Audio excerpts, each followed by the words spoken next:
Hi guys, my name is David. If you are new to my channel, hi, welcome. And if you have been watching my videos for a while now, welcome back.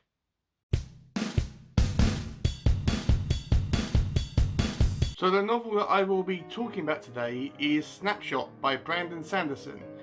This isn't really a full-blown novel, it's more of a novella story, as it's only about 80 pages long.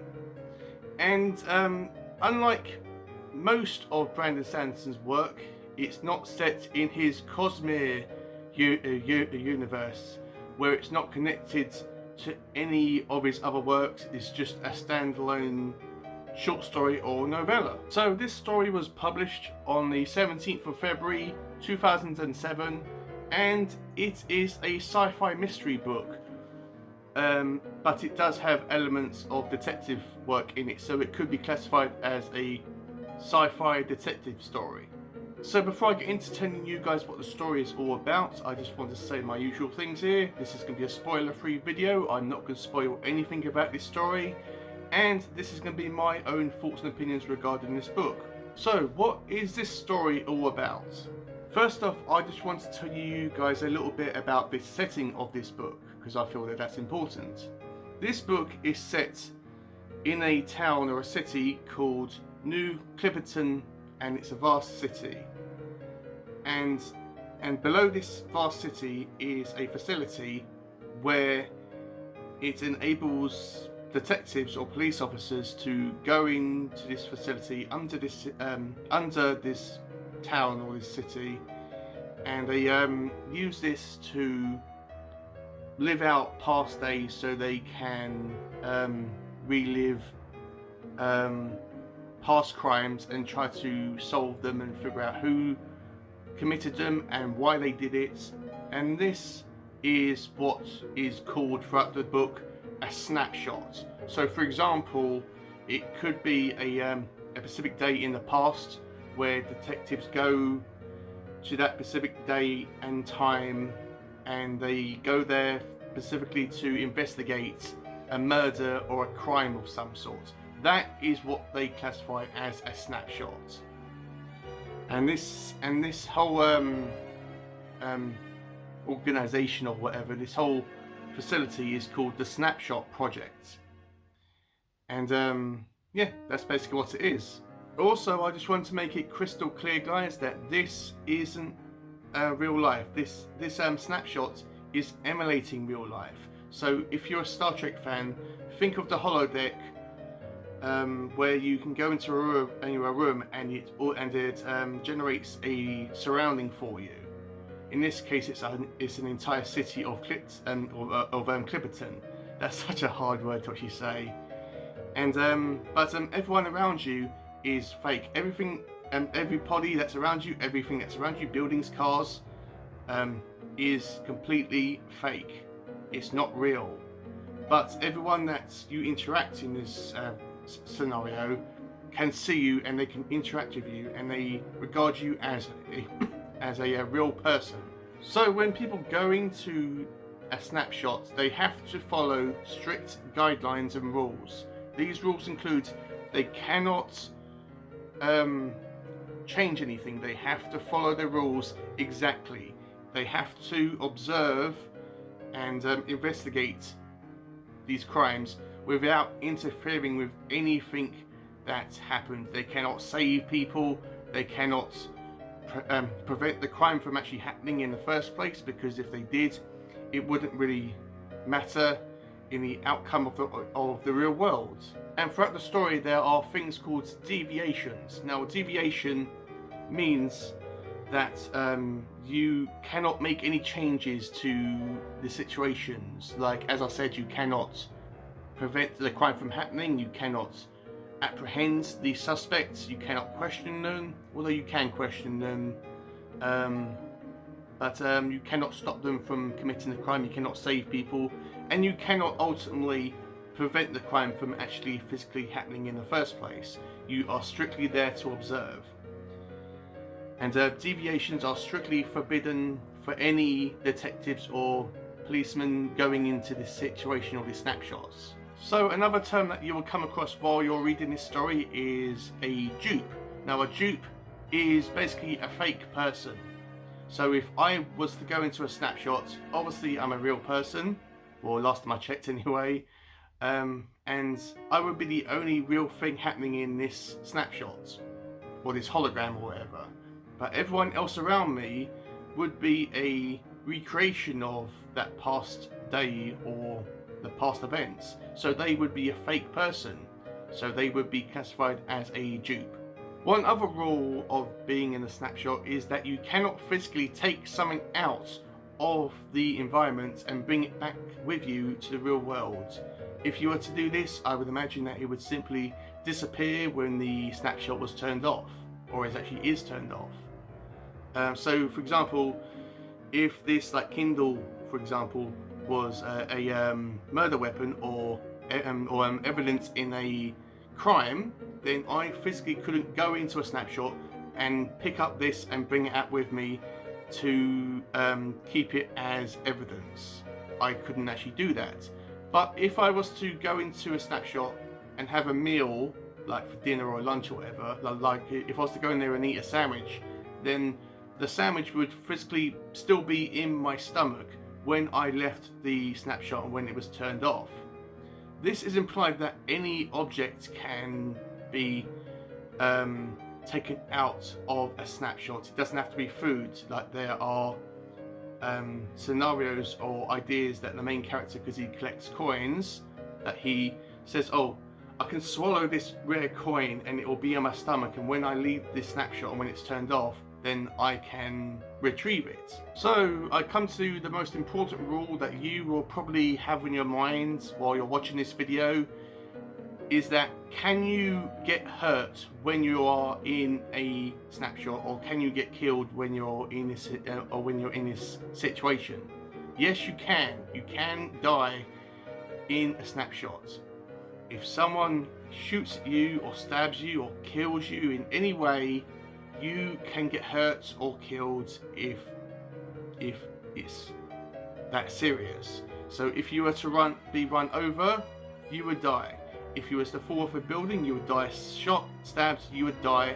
But if you got into a fight with a dupe, if they punched you in the nose, then when you left a snapshot, chances are you would get have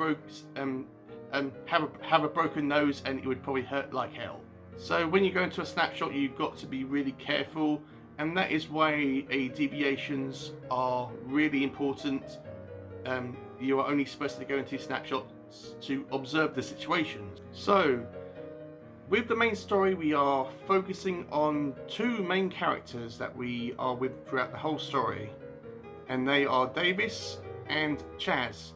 They are both detectives, and they are obviously real people working in the real world, and they've been sent into a snapshot to investigate a murder.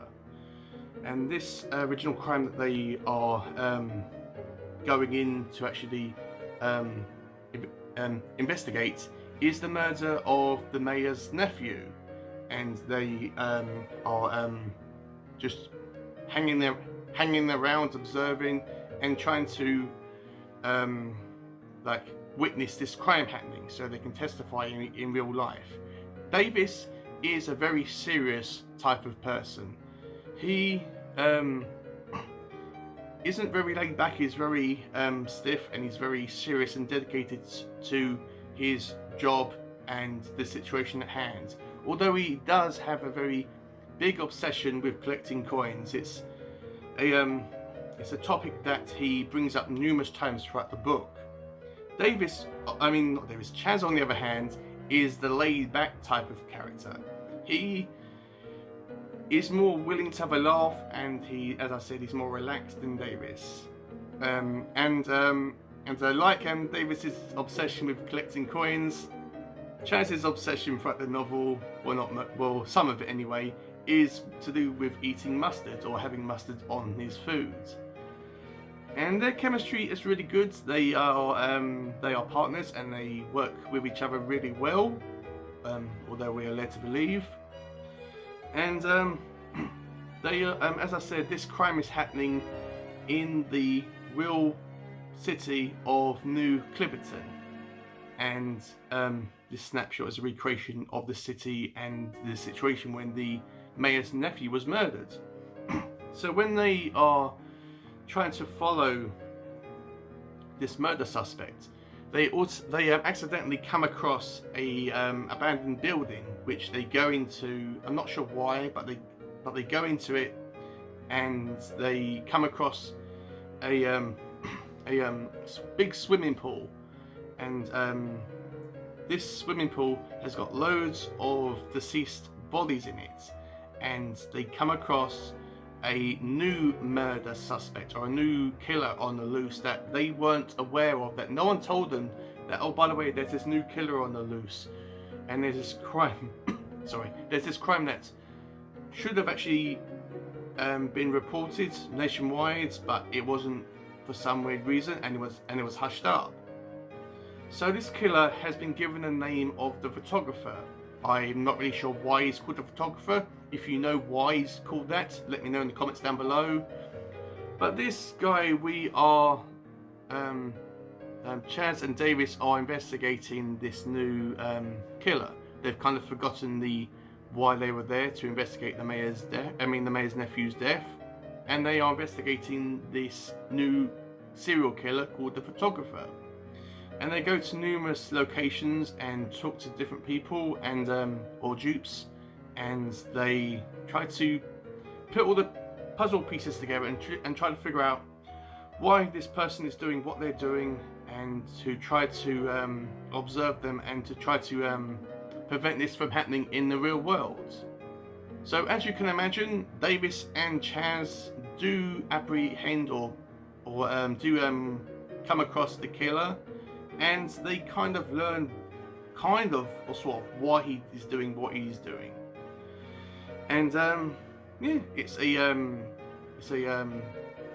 well, I won't say a good reason, but it's an acceptable reason in the story and in this world why he is doing what he is doing. So Davis and Chaz do ultimately come across this serial killer, and they kind of learn and discover why he is doing what he is doing. And the ending, I won't say what happens, but there is a massive twist at the end that I didn't see coming. And I mean, at the end of this book, there is a postscript which has been written by Brandon Sanderson, and he was saying to us as the author, I mean not us as the author, us as the reader rather, that if the reader was paying attention, they should have actually noticed that things weren't right between Chaz and Davis, or there was something else going on. But I didn't see the twist coming. If you saw the twist coming, please let me know down below. Again, don't say what it is, but let me know if you picked it up while you're reading it. But I didn't pick it up. But with that said, it was a good twist, and I liked the ending. This is a very short and sweet book, and it was a really interesting read. So what did I like about this story? I liked the characters of Davis and Chaz and their kind of relationship and between each of these characters, and I liked the main setting of New Clipperton. Seriously, Brandon Sanderson has got to come up with another name for that city there, because it's really hard to actually say. The city itself reminded me a lot of Blade Runner, the city in Blade Runner. As while I was reading this on my Kindle, I was picturing that setting in my head. And yeah, I liked the overall situations. It's not a very complex or deep story, it's or anything like that. There's no massive world building in it or anything like that. This story focuses more around the characters of Davis and Chaz and their mission and their case, rather than the world building of this city or this snapshot as a whole. So what did I dislike about this story? To be honest, not really a lot. It's a short, sweet story. It's only 80 pages long. But with that, I would have liked it to be a bit more fleshed out. I'm not sure why this wasn't fleshed out to be a like a 300 to 400 page book. Maybe Brandon Sanderson didn't really know what he wanted to do with these characters and with this whole city and this concepts of snapshots. But throughout the whole time me reading this book, I was thinking I really would like to know a bit more about this city and this snapshot and about these characters and about this police force in general in this science fiction world. And I would have liked it to be longer, as I said. And I mean, this could have been like a more standalone book. It didn't have to be like a series, but I would have liked a bit more of it. The characters were fine, although the plot seems to jump around a lot. Like first you're starting off with the main characters investigating the mayor's nephew's murder, and then you'll jump to the investigation of the photographer, and then you'll jump to a third situation that reveals itself at the end, which I won't say what it is because I don't want to spoil it for you guys. But that's the only things that I could think about. Again, I could nitpick this book to death, but I'm not going to do that because this is a really great book. So, closing thoughts. This is a really interesting read. If you're a Brandon Sanderson fan and you haven't come across this one, or if you haven't read it before, I would give it a go. This, as I said, this isn't part of his Cosmere universe, or the Cosmere. This isn't connected to any of their novels. And but with that said, is it worth a read? Because this is the third novel that I've read by Brandon Sanderson. I've read Skyward, which is not part of his Cosmere universe, but it's a full-blown novel. It's a science fiction novel, and it's a YA book as well. And I really like that book. I recently read and reviewed The Final Empire, which is the first Mistborn book, which is a part of his Cosmere thing. And this is the first novella that I've read by him as well. So this I would highly recommend to any Brandon Sanderson fan. It's very easily, you can really understand this. It's not really that complex to understand. And the writing, of course, is amazing because it's Brandon Sanderson. I'm really getting into his work now, as next year I am going to be reading one Brandon Sanderson book every month throughout the year of 2021. So yeah, so long and the short of it, guys, give this book a try if you are into Brandon Sanderson, and maybe if you are into science fiction and or detective stories or mysteries, give this one a try as well. I've never really read a detective story before. This was the first one that I read. I did try to read the Dresden Files, the first book in that series called Stormfront.